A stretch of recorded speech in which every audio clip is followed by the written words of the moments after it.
When it comes to how we react to a situation, our brain processes information as a reward or a threat. The feeling region of the brain then feeds the body with a chemical message, depending on what has been detected. For threats, it's adrenaline and cortisol, which activates the fight or flight reaction. For rewards, it's oxytocin, dopamine, and serotonin. Oxytocin is a hormone and a neurotransmitter that is needed for physiological birth, for bonding, and for breastfeeding. It is also associated with empathy, trust, sexual activity, and relationship building.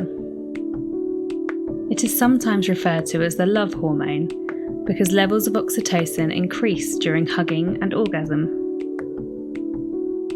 Simultaneous oxytocin release repeated over time changes both parent and infant brains in ways that underpin long-term attachment. It literally rewires brains in favour of love and well-being. The physical reactions can feel like love, hate, happiness, or fear.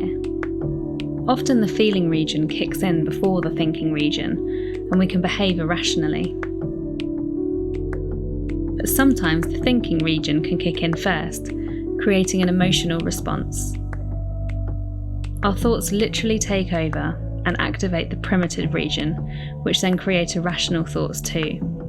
Conscious thinking can help us to manage our experience of the world and help us to prepare our mind and body ahead of life events.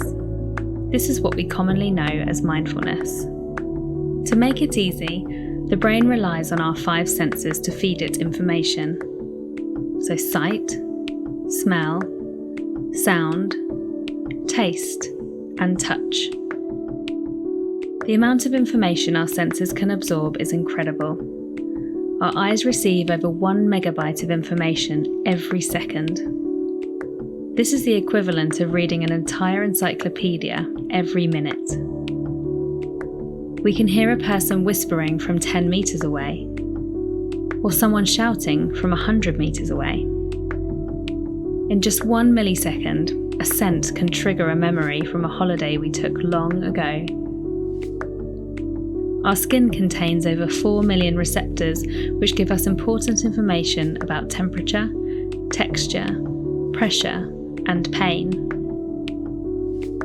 Our brain receives so much information through our senses that it has developed ways to filter it so it doesn't become overwhelming. It particularly focuses on picking out threatening, pleasurable, important, or new information. The regular things in our environments become less of a focus. If any of the information is confusing, our brain will draw on memories, past experiences, or current feelings to fill in the blanks.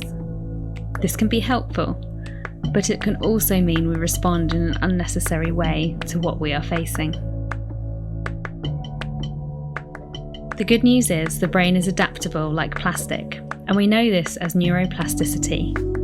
Remember those neural pathways? Well, we can create new ones, weakening the old limiting ones and strengthening the new ones so our automatic reactions to people, places, or scenarios change.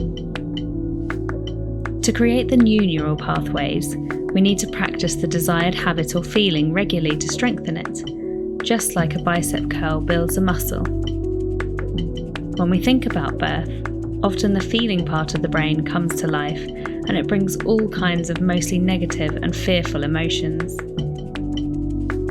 This is because of the negative way general society talks about birth, and so we've been conditioned to believe it is scary, painful, and something to just get through.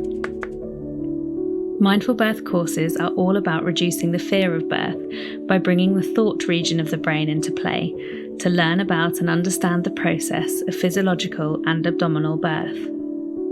The conscious brain is brought to life through mindfulness activities and techniques.